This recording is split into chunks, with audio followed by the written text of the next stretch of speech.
अस्सलाम वालेकुम नाजरीन, मैं हूँ आपकी दोस्त, आपकी सहेली हिना जुनेजो, और आज दोबारा हर मंडे की तरह नाजरीन मैं आपके साथ मौजूद हूँ सहेली प्रोग्राम के सेट पर। तो दोस्तों, जैसा कि आप जानते हैं कि नवंबर का जो महीना था वो पूरा महीना स्पेसिफिकली 25 तारीख जो है वो बहुत इम्पोर्टेंट है in the sense that we were celebrating the elimination of violence against women and this was like celebrated on an international level. तो नाजरीन, ये तकरीबन हर घर की कहानी है कि हम जो हैं वो इस तरह के जो टॉपिक्स होते हैं स्पेसिफ़िकली जो कि डोमेस्टिक वायलेंस के इशू से रिलेटेड हो, उनको हम डिस्कस नहीं करते हैं, उनको हम छुपाने की कोशिश करते हैं। बड़े ही दर्दनाक और अज़ियतनाक किस्म के जो हैं ये मामलात हैं, ये कहानियाँ तकरीबन हर घर में मौजूद हैं। तो ये जो हमने पिछले महीने लॉन्च किया था, 2 डॉक्यूमेंट्रीज़ बेसिकली हमने क्रिएट की थी, बनाई थी, और हमने अवेयरनेस क्रिएट करने की कोशिश की थी 25 तारीख को। उसका बेसिकली टेक अवे ये था कि ख़वातीन को अब जो है वो वक्त आ चुका है कि वो स्टेप अप करें और बात करने की कोशिश करें, अवेयरनेस क्रिएट करें आपस में और दूसरे लोगों में भी जो कि इस इंतशार का शिकार हैं।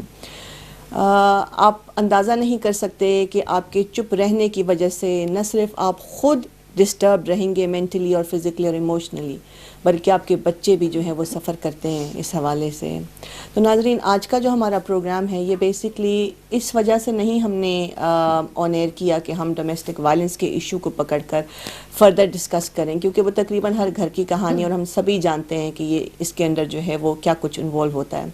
आज का जो बेसिकली प्रोग्राम करने की वजह थी वो ये थी कि हम स्ट्रैटेजीज़ आपके साथ डिस्कस कर सकें कि अगर कोई बंदा डोमेस्टिक वायलेंस का शिकार है, यहाँ कि आप किसी को जानते हैं जो कि डोमेस्टिक वायलेंस के शिकार हैं, कोई विक्टिम है, मर्द ख्वा औरत, या फिर कोई सर्वाइवर्स हैं, या फिर ऐसे लोग जो कि they trying to play their full out, वो चाहते हैं कि अपनी एम्पावरमेंट को वो एम्ब्रेस करें, अपने बेस्ट सेल्फ को एम्ब्रेस करें, ज़िंदगी में जो भी उनके गोल्स हैं वो उनको अचीव अगर करना चाहते हैं, तो आज का प्रोग्राम उनके लिए नाजरीन। तो इंशाल्लाह नाजरीन, अब मैं अपने गेस्ट स्पीकर से आपकी मुलाकात करवाती हूँ। On my right we've got sister Selina. Sister Selina, welcome on board. Sister Selina जो हैं ये NLP प्रैक्टिशनर हैं, ये आफिया हीलिंग की भी माहिर हैं, और माशाल्लाह 4 बेटों की ये वालदा हैं, एंटरप्रेन्योर हैं और बहुत सक्सेसफुल हैं। इसके अलावा नाजरीन जो हैं ये अपने ऑर्गेनिक प्रोडक्ट्स भी जो हैं वो ख़ुद से क्रिएट करती हैं, और माशाल्लाह इन्होंने ये इनकी एक नीश मार्केट है और काफ़ी सक्सेसफुल हैं ये इसमें। ये खुद भी एक पॉइंट पे विक्टिम रह चुकी हैं, तो आज हम इनसे ये भी डिस्कस करेंगे कि apart from the strategies that she has to share, just quickly let us know how और which strategies or techniques she specifically used to bounce back on the surface. And then we've got sister Amina Alba as well, वो भी इसी तरह से NLP practitioner हैं, और जो है वो आज हमसे हमारे साथ जो strategy sister Amina डिस्कस करेंगी वो है न्यूरोलॉजिकल लेवल्स की। तो जिस तरह से मैंने पहले भी आपसे तज़किरा किया नाजरीन कि anybody who wants to play their full out is looking forward to being able to embrace their best self, being able to achieve their goals. Inshallah, today's program is targeted towards them. So let's begin. Sister Selena and Sister Amina, I'm really excited to have you both on board. Yeah. So today, as I've already mentioned to the audience, that we're going to be discussing different strategies, different tools that we can use as men or women to help empower ourselves, and specifically with the focus on DV victims and survivors. So say I know for sure that because I've used the neurological levels myself, and I know that it's a very, very powerful tool no matter at which stage and age of your life you are. If you feel stuck somewhere and if you're using these neurological levels in a proper set format pattern, if you like, then there is no reason why you wouldn't get clarity. There is no reason why you will not be able to achieve your goals. Yeah. So inshallah, if you would like to discuss or give us more details about neurological levels. Yes, thank you very much for inviting me onto the program. You're welcome. If you would like more information about what I'm discussing in more detail, then I ask the viewers to go onto Facebook and search at NLP experts, and they'll be able to find a lot more information. But today we're going to cover the basics, and NLP is about empowering the individual, as you said. So if we're struggling with a problem, we can use neurological levels to help us walk through each stage of the problem in order to solve it. So we're going to have a go, because we're doing practical interventions today. Inshallah. And the way it works is, if we think of somebody who's suffering domestic abuse, one of the most common things I come across with my clients is people who are very confused. Everything's become very fuzzy and they're not quite sure what reality actually is. And this is designed in their environment, so it's not their fault. It's just a side effect, if you like, of the abuse they're suffering. In order to help them then deal with that, we would use an NLP intervention called neurological levels. So the first thing we would do is say, right, you're very confused at the moment. That's the problem. So the solution is, how do I start thinking clearly? Because when somebody can think clearly, they can start empowering themselves to escape their situation. So the first thing we do in NLP is we ask them, in relation to the problem, when you're suffering and you're finding yourself very confused, what do you see around you in your environment? What can you hear? What can you feel? What's happening that you're aware of in your surroundings? So think of a time when you guys were confused. What did you notice immediately about your surroundings? To get you started, I noticed that there was a lot of noise in my surroundings. So my problem was, I can't think straight because there's too much noise coming at me from a baby, from the TV, from the doorbell. There's just too much interruptions for me to focus. So external noise, not internal. Exactly. So your surroundings, your environment. So what about you guys? Sometime when you've been confused or you can't think straight, what do you notice about your environment? Okay, when you've got when you've captured that thing, whether it's something you can see, feel or hear, what you then do is ask yourself, as a result, in my case of the environment being too noisy, what do I notice about what I'm doing? Okay, that's wrong, or that's holding me back. So you're looking at your behavior. This is the next neurological level. So in my case, when it's too noisy, I'm flustered, my temperature's higher, I'm probably moving around quite quickly because I'm frustrated. Okay, as a result of that, you then ask yourself, what do you notice about your abilities to do things because of your behavior? So when I'm flustered, I'm not able to think clearly. It's a direct consequence. Definitely. And because I can't think clearly, I start lacking self-belief. I'm not going to be able to solve this problem. I'm not going to get out of this situation. The next neurological level is your belief system. Once you've climbed through that, you can then start saying, well, if I can't think straight and I can't get out of this situation, then what does that say about who I am? And then the victim starts questioning their own identity, which is the top neurological level. In order to solve it then, and this is what I ask all the viewers, if you have a problem, you walk through those steps of the problem first. Once you've done that, you can then start to solve it. So the next stage is, imagine that you have fixed the problem.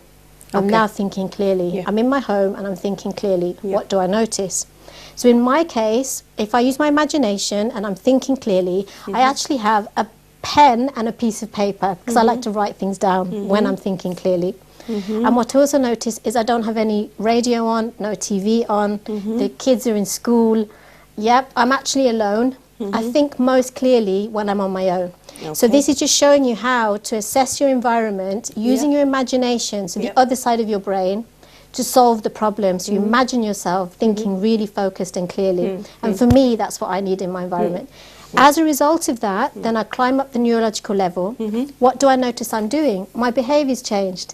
So now, because I've got pen and paper, when I'm confused, I can write things down. I can start boxing things off and making lists for myself, to-do lists, activity lists, schedules. I can start planning and putting things out for myself to think clearly. Everybody's different, but this is just an example. As a result of my behavior, what do I notice then about how I'm able to think clearly? Well, suddenly it's become much more focused. Suddenly I can categorize things. I can handle things by chunking them down. So if it's, for example, exercise, having some me time, I can start being more creative because I'm using my environment to change the way that I react. As a result of that, you can then move up to the next neurological level, which is, because I'm now able to write things down, what do I believe? Well, I believe I can create the personal space to devise a plan to get out of this situation, which is my goal. Yeah. And by doing that and having stronger beliefs in place, you then can reassess your identity. Am I going to be the victim, or am I going to take control and escape the situation? Because most of the times, you know, it happens to be the case that people are obviously living their lives in low self-esteem, low confidence, and, you know, that constant negative inner chatter that brings you to believe, you know, just literally self-doubt yourself. Yes. And then you really don't know when to put a stop to it and how to put a stop to it. Yes. And then, you know, after you've gone through these different neurological levels and you reach a point whereby you're a bit more clear, more focused towards what you need to do, it's a game changer. You know, you're like, oh my word, really? I was like literally 2 steps away from achieving this. Yes. And I've put so much at stake just because I didn't know how to stop that negative inner chatter. Yes. So subhanallah, it's a very powerful tool. Yeah, it is, And you can do this with any problem. It doesn't matter how big or how small. If you start with your environment and what's triggering you in your environment and you make those changes, anything's possible. So Sister Amina, that's a tricky one, because you said your environment, yeah? So does that mean people in that environment as well? Yes. So if it's your husband pestering you constantly 24/7, what do? Pick them up and check them outside. Declutter your environment. What do we do then? You can either walk away from the environment, and I do recommend... Temporarily? Yes, temporarily. Okay. I do recommend that people have what I call a safe place or a sanctuary within their home, which is me space, which is a little space that says, this is where I feel safe. Yeah. Because domestic abuse happens in the household where you're supposed to feel safe. Yeah. And if you don't feel that, you feel isolated and alone, then I do recommend that you create a small piece of space, of environment, that's your favorite place to go when you need to seek refuge. Yeah, you're so right. You know, in the recent, what would I say, it wasn't past, but recently what I've done is that I've literally decluttered my kitchen just for the fact that my youngest one is now like 14 months old. And I used to feel that a separation anxiety the minute I used to shut the kitchen door on him and he's in the living room by himself, because he wants to come and join me in my activities in the kitchen.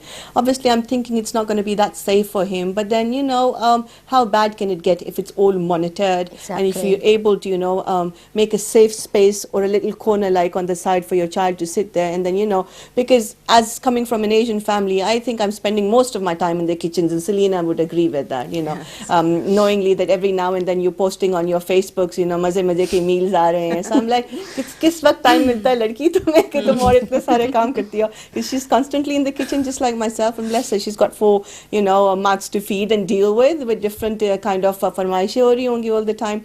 So yeah, so then I literally pushed the diner away, you know, on the corner. The fridge was away in the corner. Everything literally was out of my way.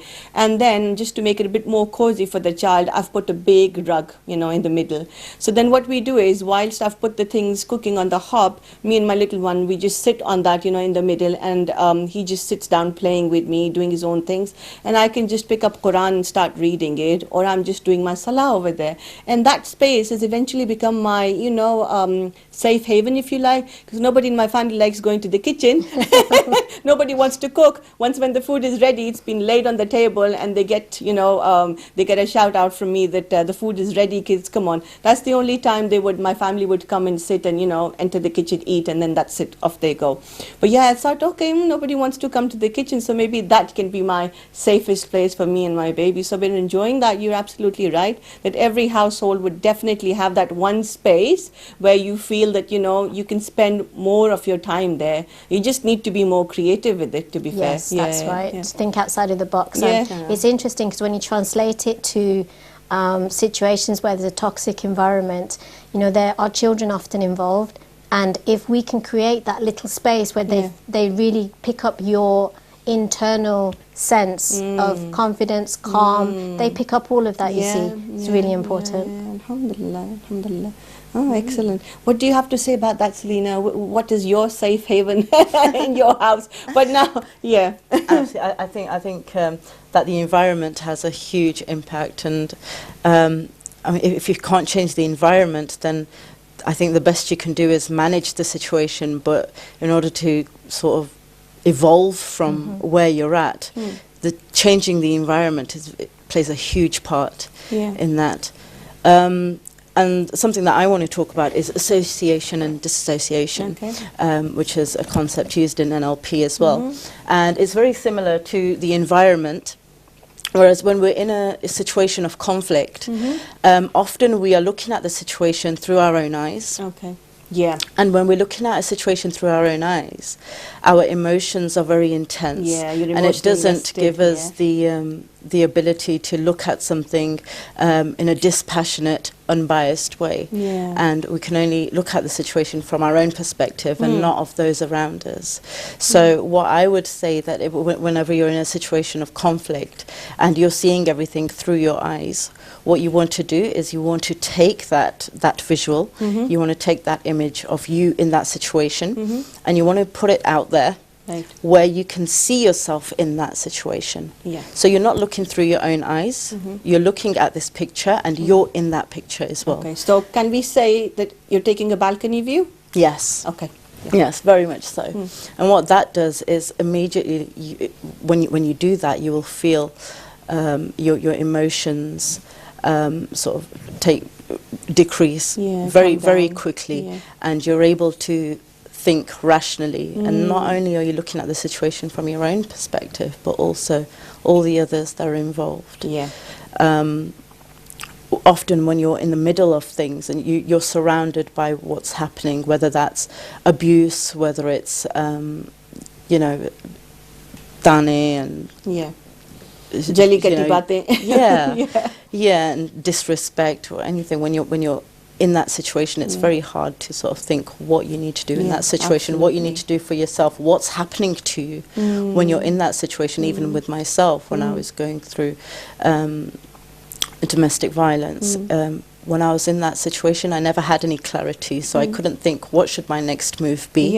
How this is impacting my children, how is it impacting, you know, those around me and my own mental health. But once I was able to visualize myself stepping out of that situation, so I'm seeing this situation as outside of me, and I'm looking at it from a third person's view, you know, it gives you so much clarity and a lot of inspiration on what you need to do next. So I think this is very, when you're in these situations and when you are at home and perhaps you're not able to sort of leave the house, or you know, then just if you just change that visual representation of the situation, it can have a profound effect on the way you deal with things, and then perhaps that will reflect on the others that are involved as well, and things won't get so heated or out of control. Yeah. So basically it's a perception shift technique as well, if you like, that, you know, you put yourself in somebody else's shoes as well, and then be able to advise, you know, what could you do better in order to sort this situation out. So yeah, that's a very good advice. And when obviously if people aren't comfortable doing that themselves, that's where, you know, you have coaches, you have mentors, you have friends who are wise, who can give you that unbiased perspective.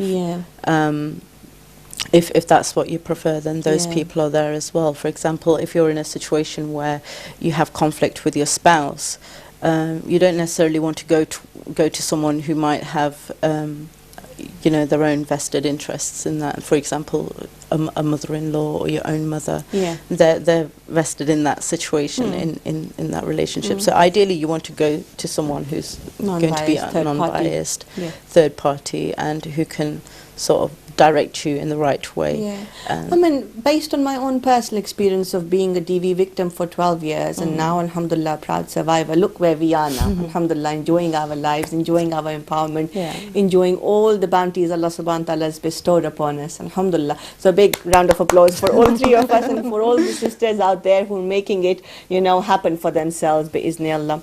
So yeah, what I was saying, Selena, based on my personal experience, I've always found that, you know, the first active listening companion that you would want to share your experience with would be your confidant, and if it's specifically related to your husband, then you're going to be running towards your friends. However, they may not be the best person to give you advice upon, because what's happening is that, you know, they're giving you advice based on their own limited knowledge and experience. So now your situation is different from their situation. So what then happens? I see this a lot on social media when people post their issues. A lot you'll hear a lot of people will not go into the ins and outs, and immediately they'll say, you know, how can you tolerate it? Leave, or you know, don't put up with this. But they don't know the full situation, and often sometimes that can do more harm than good. So we really need to be careful. I mean, if we want to advise someone, then at least touch base with them and get to know the full story and go in a bit more depth, so you can give more of a holistic sort of advice and feedback. But no, not all friends, even though they mean really well and they're coming from a really sincere place, I don't feel everyone is sort of qualified to give you the correct type of advice in those situations. And most of the times, bless them, sisters do quickly jump in to, you know, give you some kind of a solace and be able to give you some good advice. Obviously, we understand that they don't mean unwell. However, most of the times I've noticed that these sisters have themselves, subhanAllah, not healed properly. Hence the reason they become so emotionally invested in somebody else's problem that they literally feel that somebody else's problem is now their own problem, and they started owning it. And when that happens, then you're already going through your own little troubles on the side, and then you've literally taken over somebody else's baggage in your lap as well. And you're unconsciously, or you're unconscious, you know, of the fact that you've already done it. And then after some time of feeling burnt out, when you read somebody else's post, you're like, oh my gosh, this is taking influence of me. You know, I must as well. You're projecting your own insecurities and your own experiences onto others. So, you know, I'm glad that you mentioned it as well, because that was my personal feeling as well. So whenever I'm, obviously, as much as I would love to support people out there, I would want to, you know, somebody having to come to me on a personal level and discuss in detail the scope of the problem that they're going through, because it's so dynamic relationship, sister, you know, so much goes into it before somebody can fall off the bandwagon, if you like. It just doesn't happen, you know, at the snap. There's a lot that goes into it, starting from the fact that the kind of environment that you grew up in, you know, for that matter, if you've been exposed to any sort of harassment, molestation, victimization when you were, you know, young or a young adult, then the kind of environment you grew up in your house, the kind of environment that, you know, you received in your school, the people that you've been hanging around with, all of that matters, you know. And most of the times what happens is that the perpetrator is not even consciously aware of the fact that he is abusing the other person. And then what happens in the end, you know, you start second guessing yourself, and you'll just, you know, basically using your coping mechanisms, you say, chalo, कोई नहीं हो गया खैर है एक दिन ये भी गुजर जाएगा अगला दिन भी गुजर जाएगा इसी तरह साल भी गुजर जाएंगे जहाँ इतना सह लिया हम अब थोड़ा सा हम और भी सह लेते हैं you know this too shall pass. We do give a lot of unwarranted so then what happens is, you know, whilst using our coping mechanisms, we become comfortable in that place of negativity, and then what happens is, because we've got comfortable, now this is like what we're familiar with, then that coping mechanism is stopping us from growing and becoming excellent. It just makes us feel that you're good here, you're in a good place just because you become familiar. But you're not good. You know, it's a negative, toxic environment. You need to pull yourself out, and then to be able to take that first step, you know, to get out of that situation. We are more comfortable in being in a situation that's predictable, even if it's toxic, than having to deal with the fear of what is going to happen if I do take that step. Where will I end up? So has it really become that bad, sisters, now these days? You know, can we ever trust any single relationship? What's going on? If you look at the stats, honestly, it's like increasing. It's extremely rampant. It's on the increase.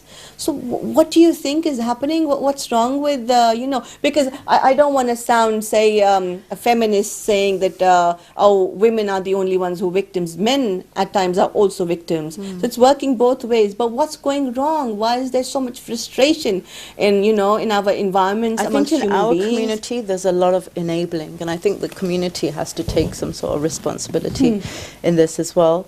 If I give you an example, like if there was ever a case of domestic violence, a woman in our community especially would hesitate to even call the police, because if a police car turns up on the doorstep, or a uniformed person turns up at the doorstep, then that's their izzat has like gone, name, shame, and repetition, the woman would be sort of blamed and penalized for that for probably the rest of her life. Scarred so for life. before even picking the phone up and before even considering calling the police after she's been beaten, she has to think, well, this could potentially end my marriage, and I could potentially end up on the street. Do I want to make this phone call?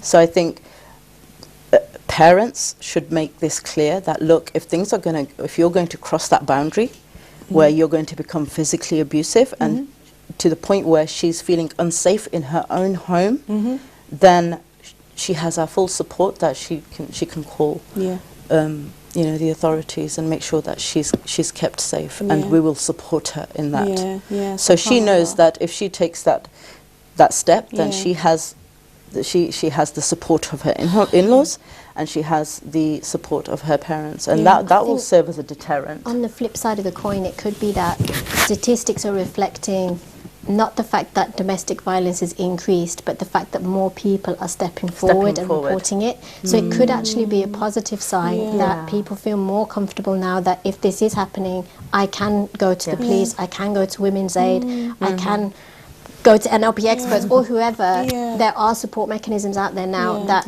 will not judge, not just men and not just women, but men as well, that won't judge them, but will get to the root cause of the issue. And it could be that it's a reflection of the fact that there are more systems in place now and people are using them, rather than more domestic violence in society. I mean, this stats I'm talking about, just the ones that have been reported. So imagine the amount of unreported ones, Absolutely. So but no, I think alhamdulillah, the awareness is increasing as well at the same time, with so much technology access literally for everybody. People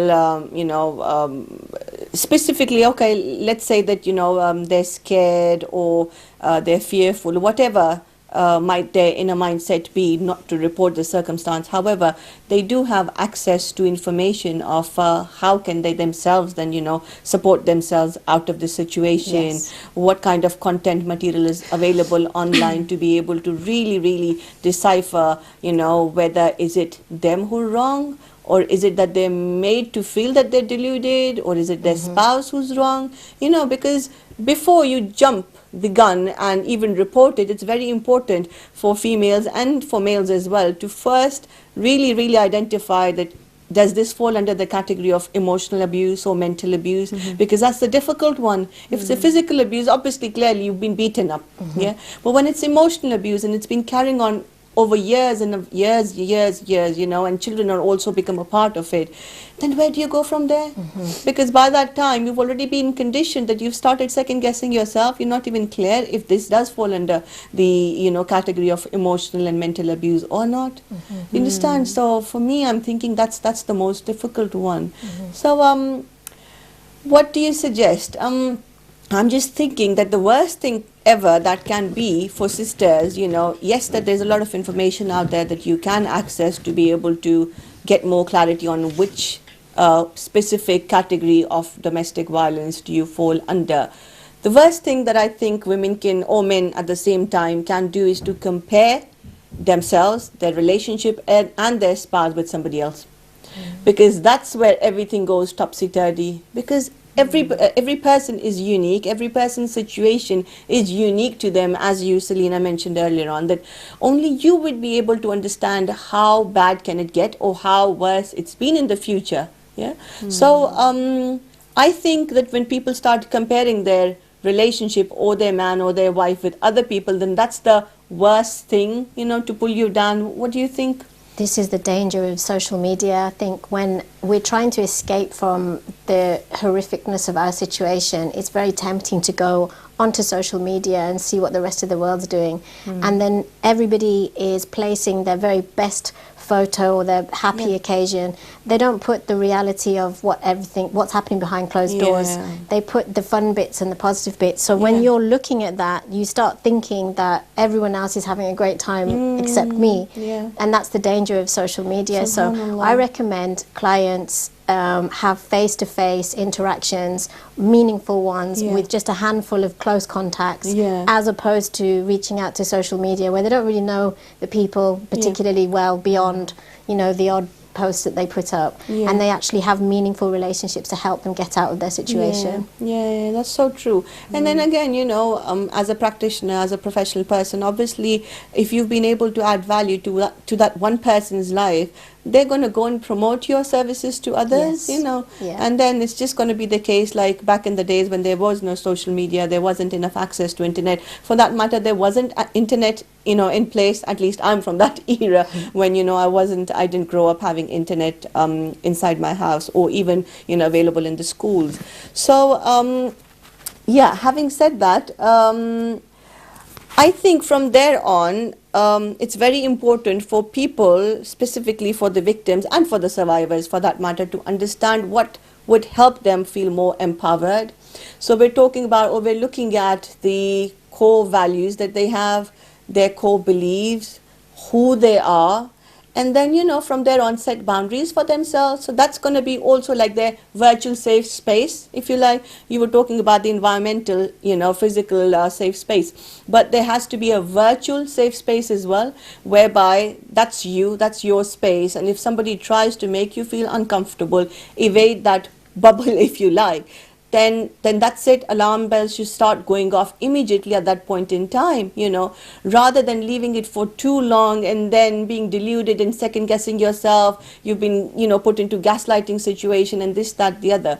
I think the best thing going forward would be to feel empowered, that you need to set yourself some core values and beliefs, which could be maybe limited to 2 or 3 of them that you will not compromise on at all. Obviously, you can't have a big list, otherwise it's going to be the case of, you know, chui mui थोड़ी सी कोई बात कह दो तो बस जो है वो गले पड़ जाती है, मुंह नोच लेती है, you know, one of those things. I think another important thing that keeps victims in their situation is financial dependence.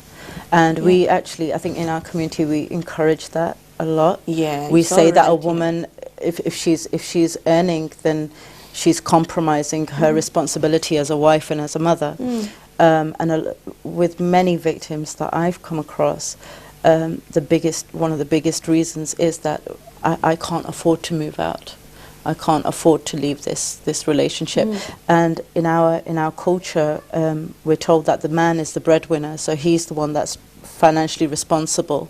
You then spend years becoming financially dependent on that person, and if you have to work, by the time, you know, you've decided you want to walk out, you've lost your social skills, you don't know how to even write a CV or you know, apply for a job, and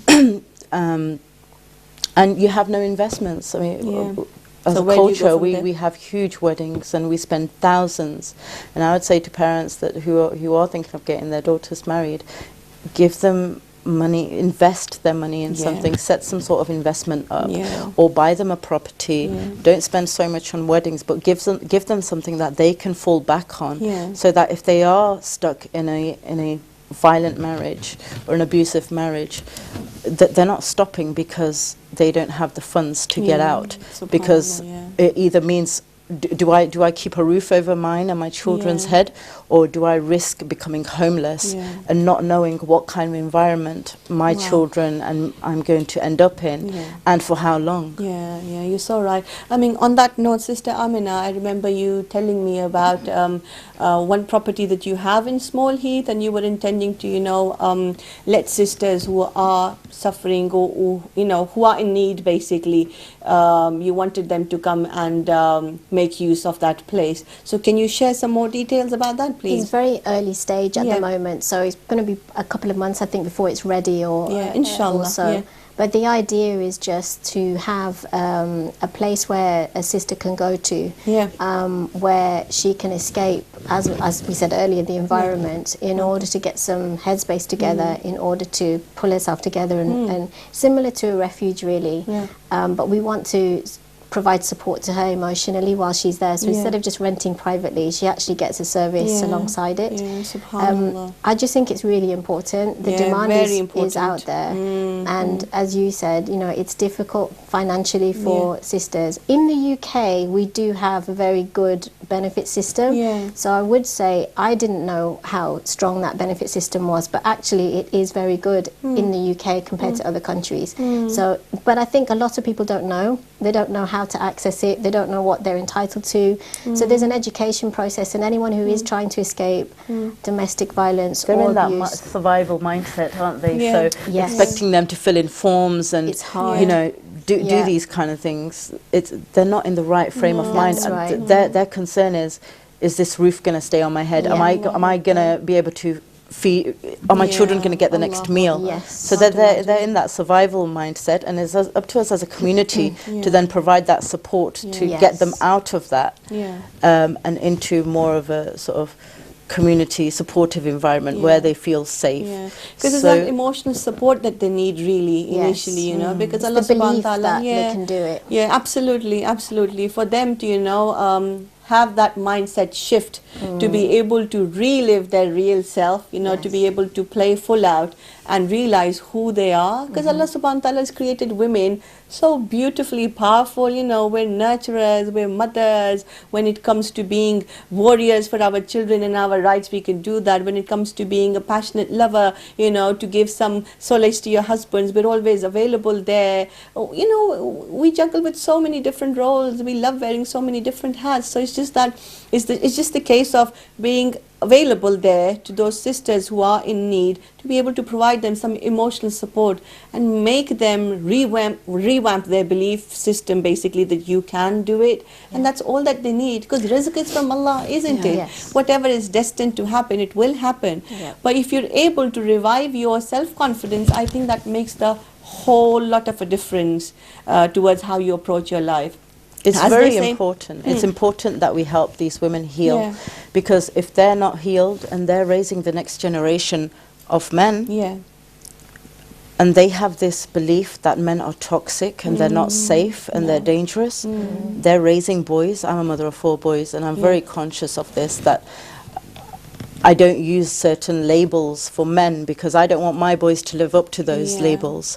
You know, if I'm saying men are toxic, men are abusive, then will my boys think that, well, these are the labels men are given, and as men, these are the labels we have to live up to? So, you know, making sure women are healed and giving that support as a community, making sure that our women are healing, is very important for the next generation of men, and to ensure that they don't become abusers and they don't repeat the same patterns that we're seeing today. Very, very important. But Jazakallah khair, sisters, for sharing your stories, your expertise, you know, with the audience. I'm sure that inshallah most of them would have benefited already, and the ones who are, you know, listening, watching us, inshallah मैं उम्मीद करती हूँ कि इन सब strategies को, techniques को इस्तेमाल करते हुए आप खुद कोशिश करेंगे अपने आप को uplift करने की। और ये मत भूलें कि अल्लाह सुब्हान ताला जो है ना, वो अज़्ज़ वजल है, उनकी ज़ात बेपरवाह है, अल्लाह ताला करीम है। तो अगर आप अपने हाथ उठा के अल्लाह सुब्हान ताला से दुआ मांगेंगे तो अल्लाह सुब्हान ताला डेफिनेटली आपके मामलात जो है वो आसान कर देंगे।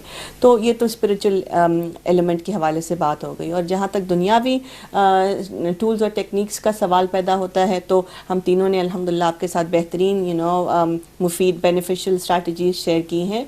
आई एम श्योर कि इसको इस्तेमाल करते हुए आपको जो है वो फ़ायदा होगा।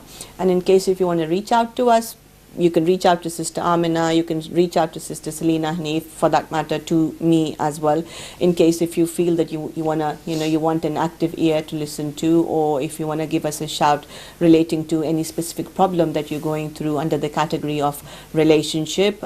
You could be a victim, you could be a sufferer yourself, so please feel free, inshallah. We're there to support you in this and help you, bi'iznillah, get out of it and, you know, be able to playful out इंशाल्लाह. तो तब तक के लिए नाजरीन आपसे इजाज़त मांगती हूँ. आपकी सहेली, आपकी दोस्त इंशाल्लाह अगले हफ्ते दोबारा आपके साथ मौजूद होगी. अगर आप चाहते हैं किसी स्पेसिफिक टॉपिक को लेकर अगर हम आपके साथ कोई मालूमात डिस्कस करें, शेयर करें, तो प्लीज़ आप जो है वो मुझे टेक्स्ट कर दिया करें तकबीर टीवी के नंबर पे, या आप कॉल इन भी कर सकते हैं. तो हम एवरी टाइम कोशिश करते हैं कि कम्युनिटी में अवेयरनेस क्रिएट करने के लिए जो है वो टॉपिक्स पे टच अपॉन किया जाए. तो मैं उम्मीद करती हूँ कि इंशाल्लाह नेक्स्ट वीक जो है वो आप हमें कॉल इन करेंगे और आगाही देंगे कि ऐसे कौन से टॉपिक्स हैं जो कि हमने इस वक्त तक कवर नहीं किए, मगर अगर हम उनके इर्द गिर्द आगाही क्रिएट करें तो वो बेनिफिशियल होगा सबके लिए इंशाल्लाह. क्योंकि ये वही बात है कि हमें अपने गिरदो नवा में जितना कुछ नज़र आता है, जो मसले मसाइल नज़र आते हैं, और हमें फ़ील होता है कि हाँ अगर खुदा न खास्ता मैं ख़ुद इस चीज़ से गुज़र रही होती तो मेरे लिए बहुत मुज़र होता. So then I feel that yeah that's something that needs to be highlighted, and then obviously we are able to then arrange for guest speakers, have them on board to share their narrative, their success stories, their strategies, their techniques, just so that you people out there can benefit from it. However, it's a, change is a mutual action. So if you guys are able to call in or message us, reach out to us, then that way inshallah we will be able to cover a wider range of topics, and we'll be able to create awareness at a global level inshallah. So please give us a shout out, give me a shout out if you have something in mind that I haven't covered so far, so that inshallah we can make that the topic for our next week. Till then इजाज़त चाहती हूँ. आपकी बहन, आपकी दोस्त, आपकी सहेली हिना जुनेजो. अस्सलाम वालेकुम.